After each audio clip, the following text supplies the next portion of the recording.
ابھی ہم نے ڈاکٹر شاہدہ صاحبہ سے بہت ہی بصیرت افروز تقریر سنی اور میرے لیے آسان ہو گیا کہ انہوں نے راہ ہموار کر دی اور جو کچھ میں کہنا چاہ رہا تھا اس کے لیے ایک انسائٹ، ایک راستہ ملا۔ اس وقت ٹائم کچھ ایسا ہے کہ ہمارے اس علمی اور روحانی غذا کے ساتھ ساتھ یہ وقت ایسا ہے کہ جسمانی غذا کا بھی بہت سے لوگوں کو تقاضا ہو رہا ہوگا۔ ہمارے پاس چوائس یہ ہے کہ بھئی بھوکے پیٹ میں کوئی کام نہیں ہونا چاہیے۔ نبی صاحب کی ایک حدیث ہے کہ اگر نماز کا وقت ہو چکا ہو اور تمہیں بھوک لگی ہو تو پہلے کھانا کھا لینا پھر نماز پڑھنا، کیونکہ بھوکے پیٹ میں نماز نہیں پڑھی جاتی۔ دوسرا آپشن یہ ہے کہ پہلے کھانا کھا لیں اور پھر اس قسم کی کوئی علمی گفتگو ہو تو world Ismailia socio economic conference جو 60s میں ہوئی تھی اس کی بہت سارے سیشنز ہوئے تھے، اس میں سے ایک سیشن مولانا حاضر امام کے ساتھ دوپہر کے کھانے کے بعد رکھی گئی تھی، اور اس سیشن میں مولانا حاضر امام نے جو لوگوں کا حال دیکھا کھانا کھانے کے بعد میٹنگ میں آ کے، مولانا نے فرمایا کہ آج سے میں تم کو حکم دیتا ہوں کہ دوپہر کے کھانے کے بعد کبھی کوئی میٹنگ نہیں رکھنا، کیونکہ شاید بہت سے لوگ اس میں اونگ رہے تھے مولانا کے ساتھ۔ تو میرے خیال سے ان دو آپشن میں سے پہلا آپشن بہتر ہے کہ ہم تھوڑی سی علمی غذا کے ذریعے اپنی جسمانی جو بھوک ہے اس کو تھوڑا سا کنٹرول کرنے کی کوشش کریں۔ آپ تمام سندھ کے لیڈرز کے ساتھ ایک دفعہ پھر مل کر بہت خوشی ہوئی ہے، اور مجھے ایسا لگتا ہے کہ اکثر ہم نیشنل کے دیے ہوئے پروگرامز ریجن میں امپلیمنٹ کرتے ہیں، لوور لیول تک جاتے ہیں۔ عام طور پر ہمارے انسٹیٹیوشنز کے کام کرنے کا انداز یہی ہے کہ ہم ٹاپ ڈاؤن میں جاتے ہیں، اوپر سے پروگرامز دیے جاتے ہیں، سارے آئیڈیاز کنسیو وہاں ہوتے ہیں، سوچ وہاں ہوتی ہے، امپلیمنٹیشن ریجن میں ہوتا ہے۔ لیکن میرے خیال سے بعض صورتوں میں وہ ریورس بھی ہوتا ہے اور ہونا چاہیے۔ مثال کے طور پر یہ جو فورم ہے میں سمجھتا ہوں یہ یہاں سے اس کا آغاز ہوا ہے اور اس سے نیشنل کو فالو کیا جانا چاہیے، کیونکہ مجھے نہیں معلوم، شاید میرے علم کی کمی کی وجہ ہے، میں نہیں سمجھتا کہ نیشنل لیول پر ابھی تک کوئی ایسا سیمینار ہوا ہو کہ جس میں نیشنل لیڈرشپ طریقہ بورڈ کے ساتھ تعاون سے ان کی ان ذمہ داریوں کے بارے میں طریقہ بورڈ کی طرف سے کوئی تعاون لینے کی کوشش کی ہو۔ تو یہ بہت اچھی اور بہت بڑی بات ہے کہ یہ پہلا نہیں لیکن کئی مواقع ایسے سندھ میں گزرے ہیں جہاں لیڈرشپ نے یہ انیشیٹو لیا ہے، اور یہ بہت ہی اچھا موقع ہے اور ایک بہت ہی اچھی پہل ہے اس جماعت میں، جو میں سمجھتا ہوں کہ یہ اوپر کی طرف جانا چاہیے، اور یقیناً ہمارے پریزیڈنٹ صاحب اس کو نیشنل لیول پر پہنچائیں گے کہ اس کا کیا فائدہ ہوتا ہے وہ بھی انہیں پتہ چلے اور کس طرح اس کو امپلیمنٹ کیا جا سکے۔ تو میں خاص طور پر ہمارے سندھ کی لیڈرشپ اور طریقہ بورڈ دونوں کو اس کے لیے میں مبارکباد پیش کروں گا کہ آپ نے اتنے اچھے مواقع اور اتنا اچھا فورم فراہم کیا ہے جہاں ہم سب آپس میں مل کر زمانے کے امام کے ویژن کو سمجھنے اور شیئر کرنے کی کوشش کرتے ہیں۔ میرے سامنے دو باتیں ہیں، ایک لیڈرشپ میں طریقہ کی سمجھ کی ضرورت ہے، اور دوسرا ہم کس طریقے سے جماعت میں ایفیکٹو لیڈرشپ کو آگے بڑھا سکتے ہیں اور آگے لا سکتے ہیں۔ ابھی بھی آپ نے سنا، ہم بار بار جماعت میں سنتے رہتے ہیں کہ ہماری جو لیڈرشپ ہے، ہمارے جو لیڈرز ہیں وہ ہماری جماعت میں پلرز کی طرح ہے، وہ ہماری جماعت میں ستون کی طرح ہے۔ آپ ہماری جماعت کی سلامتی، جماعت کی سیفٹی، جماعت کی سیکیورٹی اور جماعت کی ترقی، تمام چیزوں کی ذمہ داری ہے، کیونکہ امام زمان کی طرف سے یہ ذمہ داری ہم لیڈرز پہ دی جاتی ہے جن کو ہم عمل جامع پہلانے کی کوشش کرتے ہیں۔ اس لحاظ سے جو ہم جو لیڈرز ہیں خاص طور پر کیونکہ ہم اسماعیلی طریقے کے رہتے ہوئے اسماعیلی طریقے کے جو پیروکار ہیں ان کے لیڈرز ہیں. اس لیے مذہب کی سمجھ اور مذہب پر عمل یہ دونوں ہمارے لیے اتنا ہی اہم ہے.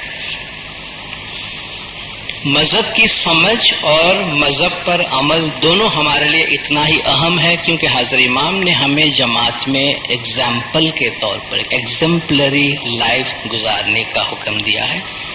اور ہم ڈسیشن میکنگ لیول پہ ہوتے ہیں. ہم جماعت کے بہاف امام کے بہاف فیصلے کرتے ہیں, ہم ڈسیشنز لیتے ہیں.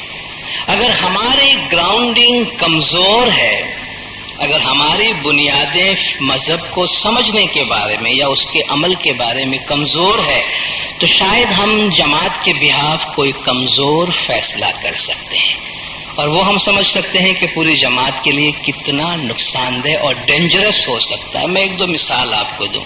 میں اسی کنٹری کی بات کرتا ہوں. ایک جماعت میں ایک ریجن کے بہت اچھے ہمارے لیڈر اپوائنٹ ہوئے ہیں.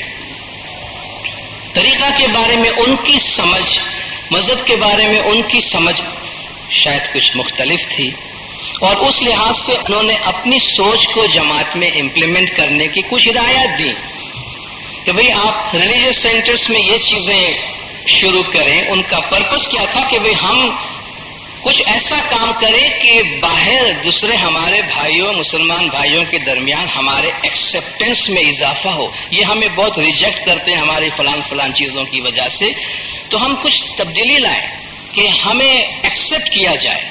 تو آپ جو ہے نئے اسکولوں میں بچوں کو یہ فلان چیزیں سکھانا شروع کریں تاکہ ہمیں ایکسیپٹ کیا جا سکے. جماعت خانے میں فلان عمل جو ہے اس کو آپ کم کر دیں, اس کو بند کر دیں, اور فلان کام آپ لاؤڈ اسپیکر کے بغیر کریں تاکہ ہماری ایکسیپٹیبلٹی باہر بڑھے.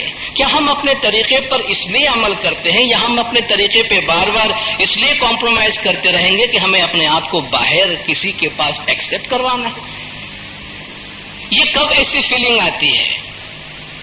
جب ہم یہ سمجھتے ہیں کہ ہمارے اندر کچھ کمی ہے, ہمارے اندر کچھ خامیاں ہیں, اور ہم میں ابھی بہت زیادہ ترمیم اور تبدیلی کی ضرورت ہے, تب جا کر شاید ہم ایک اچھے مسلمان کے طور پر ایکسیپٹ کیے جائیں گے. کون ہمیں ایکسیپٹ کرے گا, اور کس کے پاس سے ہمیں ایک اچھا مسلمان ہونے کی سرٹیفکیٹ چاہیے؟ کس کے پاس سے؟ ہم کیا چاہتے ہیں دنیا والوں سے, ہم کیا چاہتے ہیں اپنے پڑوسیوں سے؟ یعنی کون ہے دنیا میں ایسا جو ایک اسماعیلی کو آل نبی, اولاد علی اور اس گھرانے سے تعلق رکھنے والے ان کے مریدوں کو ان کے مسلمان ہونے یا نہ ہونے کا سرٹیفکیٹ دے؟ کس میں اتنی قابلیت ہے؟ تو ہم کیوں اتنے معذرت خواہانہ اپولوجیٹک اپروچ کیوں اپناتے ہیں؟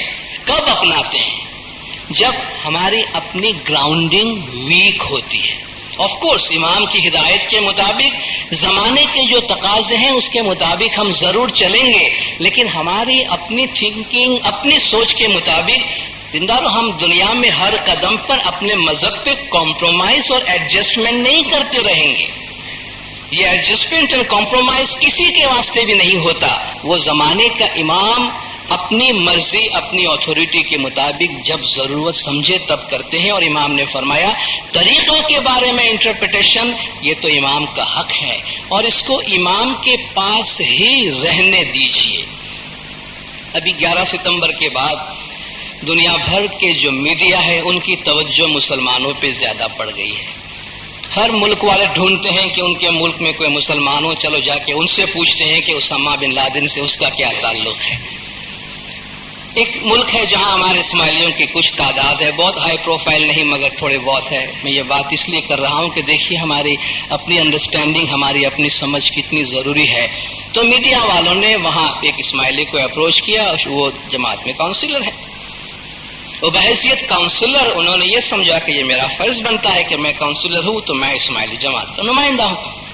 انہوں نے اخبار اور ٹیلی ویژن والے کو انٹرویو دیے اور اسماعیلی مذہب کے بارے میں اپنے خیالات کا اظہار کیا. ہم یہ مانتے ہیں, یہ نہیں مانتے, اور وہ باتیں اخبارات اور ٹیلی ویژن میں آئی. اور صورتحال اتنی افسوسناک بن گئی کہ نامدار کونسل کو IIS اور ایگلیموس سے کنسلٹ کرنے کے بعد اخبارات کو لکھنا پڑا اور بتانا پڑا کہ انہوں نے جو کچھ بھی کہا ہے وہ اسماعیلی مذہب کی نمائندگی نہیں ہے، ان کی اپنی ذاتی رائے ہو سکتی ہے، مگر انہوں نے ہماری جماعت کی نمائندگی نہیں کی ہے، ہمارے عقائد اس قسم کے نہیں ہے جو کچھ کہ کہا گیا ہے۔ اب دیکھیں کہ ہم امپورٹنٹ پوزیشن میں رہتے ہیں، امپورٹنٹ سیٹ پہ بیٹھ کے جب کام کرتے ہیں تو طریقہ کے بارے میں ہماری اپنی فہم، اپنی سمجھ کتنی اہم ہے، کتنی ضروری ہے۔ اور جیسا چند مثالیں بھی ابھی آپ نے سنی کہ ہم اپنی خدمت کے دوران، خدمت کی ذمہ داریوں کے دوران اپنی عبادات سے اور اپنی پریکٹس سے اپنے آپ کو آزاد نہیں کر سکتے ہیں۔ آپ سندھ کے لیڈرشپ نے مجھے تھوڑا سا بے باک بنا دیا ہے، میں آپ لوگوں کی موجودگی کا کبھی فائدہ اٹھاتا ہوں اور آپ لوگوں کی شان میں گستاخیاں کرتا رہا ہوں، وہ باتیں کہتا رہا ہوں جو نہیں کہنی چاہیے یا جو عام طور پہ لوگ نہیں کہتے، لیکن آپ خود ہمیں بتاتے ہیں کہ بھئی آپ نہیں کہیں گے، اس محفل میں نہیں کہیں گے تو کہاں کہیں گے؟ اگر ہم اپنے لیڈرز کے فورم میں اپنی خوبیوں اور خامیوں کا ذکر نہیں کریں گے تو کہاں کریں گے؟ جماعت میں آپ ہمارے مائی باپ ہیں، آپ ہمیشہ ہمارے مائی باپ ہیں۔ ہم جماعتوں کے بیچ میں پوری کوشش ہماری ہوتی ہے کہ ہم جماعت میں ہمارے لیڈرشپ کی بھرپور عزت آبرو برقرار رکھیں، کیونکہ اسی میں ہماری ترقی کا دار و مدار ہے۔ مگر جب ہم گھر والے گھر میں بیٹھتے ہیں، ہم فیملی والے جب فیملی میں بیٹھتے ہیں تو یہ ہماری ذمہ داری ہے کہ ہماری اسٹرینتھس کدھر ہیں، ہماری ویکنیسز کدھر ہیں۔ عام طور پر یہ ایک تاثر پایا جاتا ہے کہ مذہب کو سمجھنے کے بارے میں اور مذہب کی بات سننے کے بارے میں لیڈرشپ ایوائڈ کرتی ہے، دور جاتی ہے۔ ہمارے وائزین بیٹھے ہیں، ان کو بھی اس بات کا تجربہ ہے۔ مثلا ایک شہر، ایک جماعت خانہ ہے جہاں لیڈر سب سے زیادہ اس جماعت خانے میں جاتے ہیں، تو اس جماعت خانے میں وائزین جانے سے گریز کرتے ہیں، اس جماعت خانے میں وائزین جانے سے گریز کرتے ہیں۔ ایک سب سے بڑی وجہ یہ ہے کہ وہاں ٹائم کا بڑا مسئلہ ہے، کیونکہ مفتی صاحب کہتے ہیں لیڈرز کو وائز سننا نہیں ہے، لیڈرز زیادہ دیر بیٹھ نہیں سکتے ہیں، ہم آپ کو 8 منٹ سے اوپر دے نہیں سکتے ہیں، آپ 12 منٹ لیں گے پھر ہماری کھچائی ہوگی، ہماری اپوائنٹمنٹ وہاں سے آتی ہے۔ اس جماعت خانے میں وائزین جانے سے گریز کرتے ہیں، اور اس جماعت خانے میں کوئی اسپیشل پروگرام کرنا ہو تو مفتی صاحب کا ہیڈیک ہو جاتا ہے کہ بھائی یہ آدھا گھنٹہ پونا گھنٹہ ہم کیسے کریں گے، سارے ہمارے ٹاپ براس جو ہے وہ یہاں موجود ہوتے ہیں، وہ الرجی ہے، سب وائس سے ان کو تکلیف ہوتی ہے، وائس تو ہم وہ سنیں گے نہیں کبھی۔ یہ امیج اور یہ امپریشن کیوں ہے؟ یہ امپریشن کیوں ہے؟ ابھی کراچی میں ایک ورکشاپ ہو رہا ہے، ڈاکٹر صاحبہ نے اٹینڈ کی، آپ لوگوں نے کی، وہ یوتھ کے حوالے سے ہو رہا ہے۔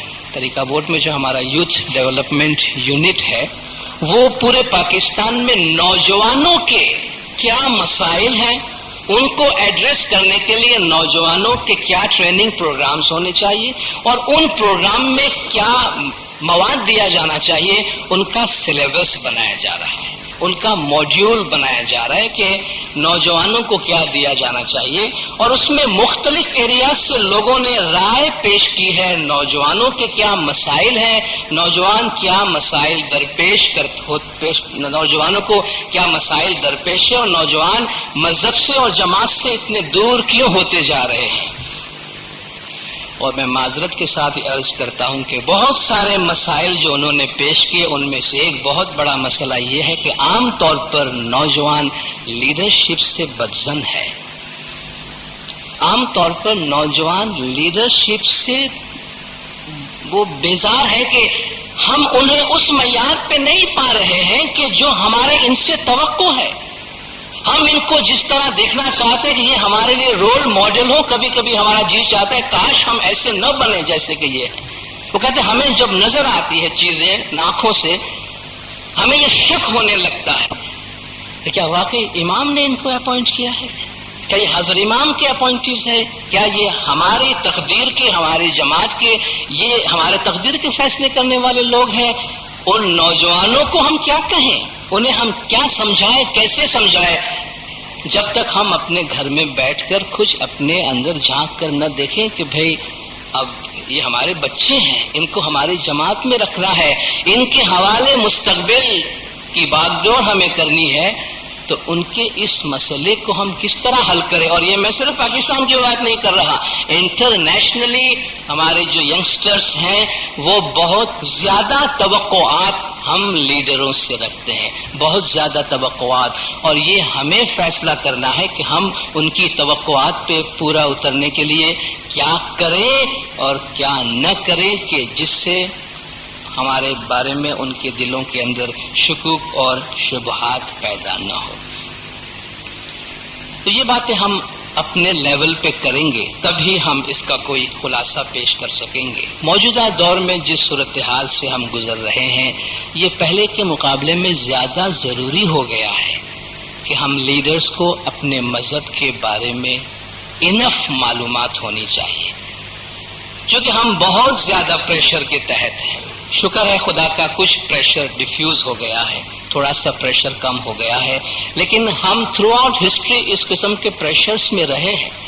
ہم اسماعیلی، ایک ایک اسماعیلی کو اپنے طریقے کے بارے میں اتنا اچھا، اتنا مضبوط علم ہونا چاہیے کہ آپ اہل شیعہ کے اندر سے گزرے، اہل تشیع کے اندر سے گزرے، آپ ایک کٹر مسلم کے ماحول سے بھی گزرے، تو اپنا سر اونچا کر کے، سر بلند ہو کے چلے وہاں سے کہ میں شیعہ امام اسماعیلی مسلم ہوں اور مجھے معلوم ہے کہ میرا مذہب کیا ہے، میرا عقیدہ کیا ہے اور میری پریکٹس کیا ہے.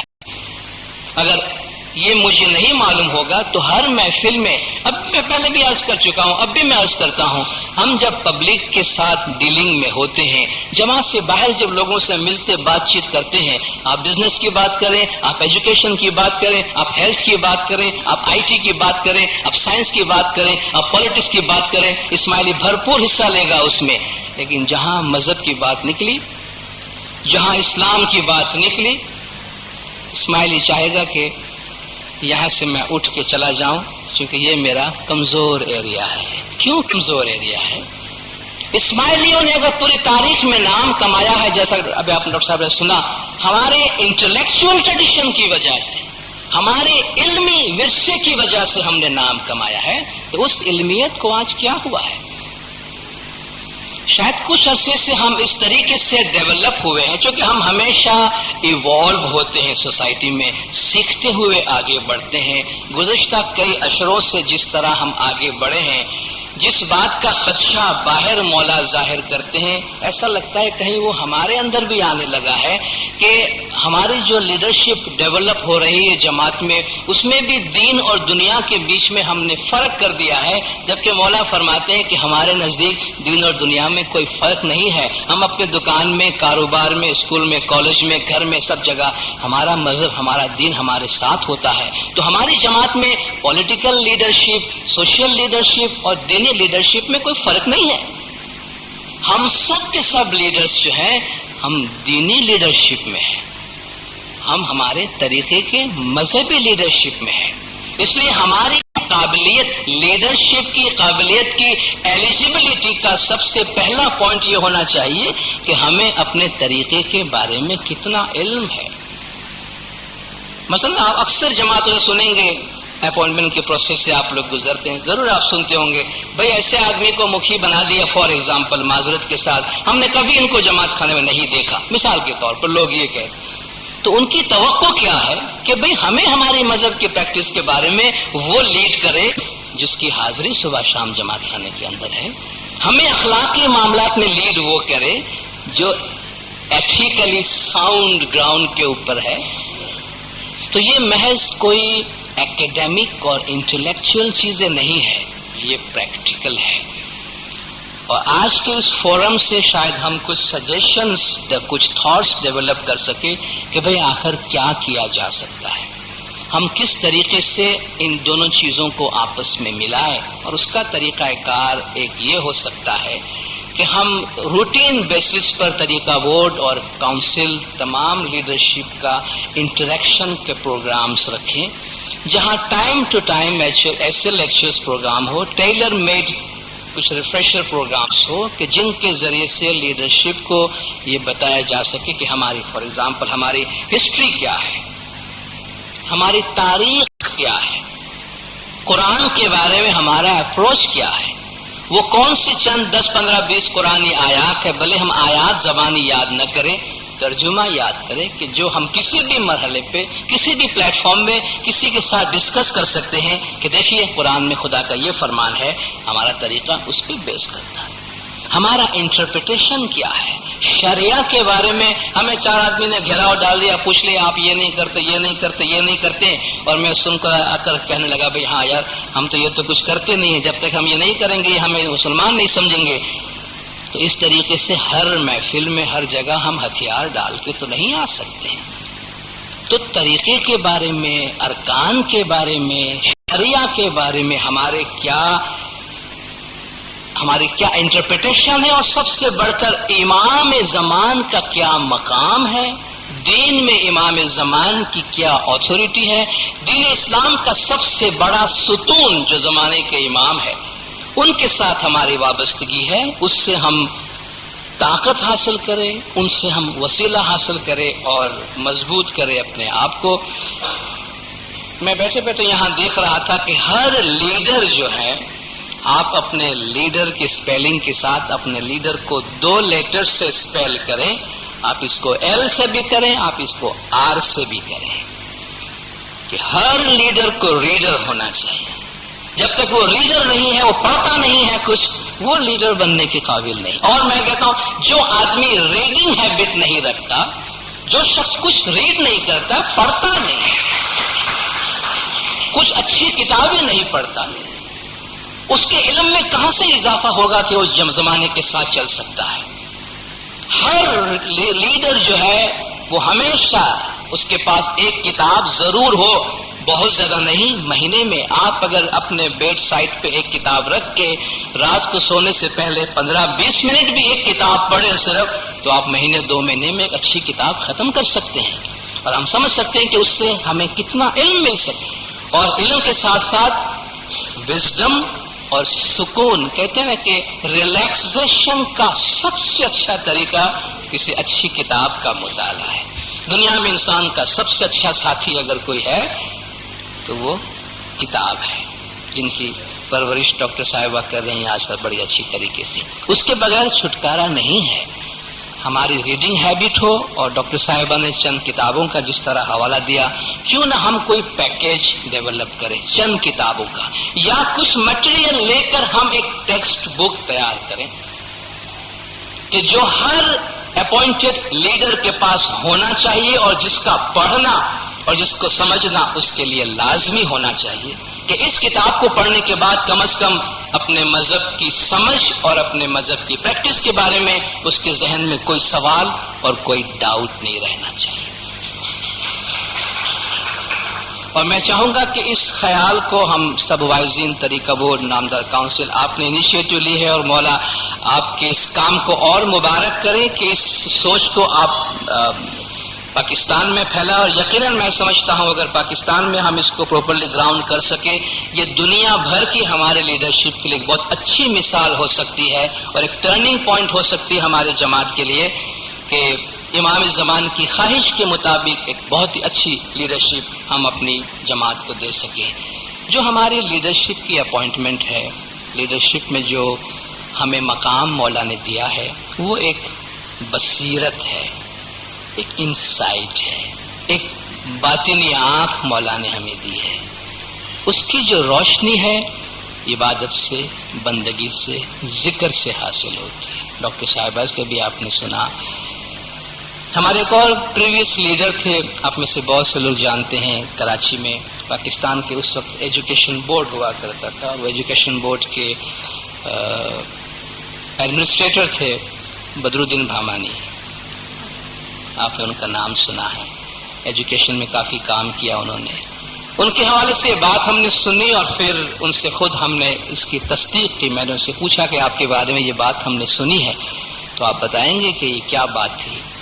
تو انہوں نے کہا کہ بات صحیح ہے، اور بات کچھ ایسی ہے کہ وہ کہا کہ میں حضرت امام سے ملاقات کے دوران جب فرانس میں تھا، تو جب جماعتی کام ہو گیا تو اس نے کہا میں نے مولا سے گزارش کی، کیونکہ میں اندر سے بہت بے چین رہتا تھا، تو میں جماعت کی اتنی خدمت کرتا ہوں لیکن مجھے دل میں جو سکون کی ضرورت تھی وہ مجھے نہیں مل رہی تھی۔ اس نے کہا کہ میں نے حاضر امام سے اپنی پرسنل مہمانی میں یہ گزارش کی کہ یا مولا مجھے آپ سے کچھ مشورہ چاہیے. تو کہتے مولا نے مجھے سینٹ موریس بلایا اس کے لیے خاص. اور جب کام پورا ہوا سینٹ موریس گئے، مولا کے حضور میں مہمانی کا موقع ملا، تو میں نے گزارش کی کہ یا مولا میں آپ اتنا کام کرتا ہوں جماعت میں، اتنا سال ہو گیا، لیکن مجھے اپنے وجود میں اندر ایک خلا محسوس ہوتی ہے، ویکیوم ہے کہ اندر کچھ نہیں ہے میرے، ایک میننگ لیس بے معنی قسم کی لائف جیسے میں گزار رہا ہوں، مجھے اندر سکون نہیں ملتا. کہتے مولا نے مجھے پوچھا کہ بدرالدین تم دعا ٹائم پہ پڑھتے ہو؟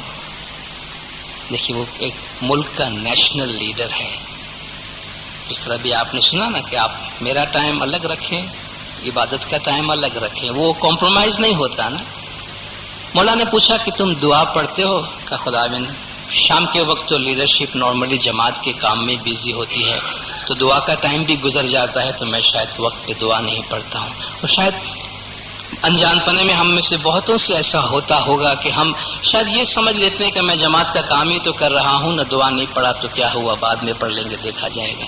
لیکن ایک اسپرچول ڈسپلن ہے، وہ کسی بھی قیمت پہ کمپرومائز نہیں ہوتی. اور سب سے بڑی بات، لوگوں کی نگاہ ہمارے اوپر ہوتی ہے کہ ہمیں لیڈ کرنے والے طریقے پہ کتنا عمل کرتے ہیں. پھر مولا نے پوچھا کہ تم بیت الخیال میں جاتے ہو؟ صبح عبادت میں جاتے ہو، بیت الخیال کی عبادت کرتے ہو؟ کہ خداوند گنہگار ہوں، میں بیت الخیال میں نہیں جاتا.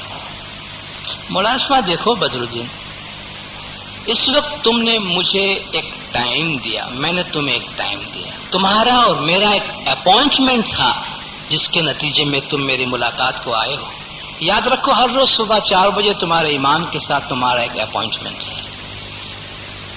ہر روز صبح 4 بجے تمہارے اور تمہارے امام کا آپس میں ایک اپوائنٹمنٹ ہے، اس کے بیچ میں کوئی چیز نہیں آتی.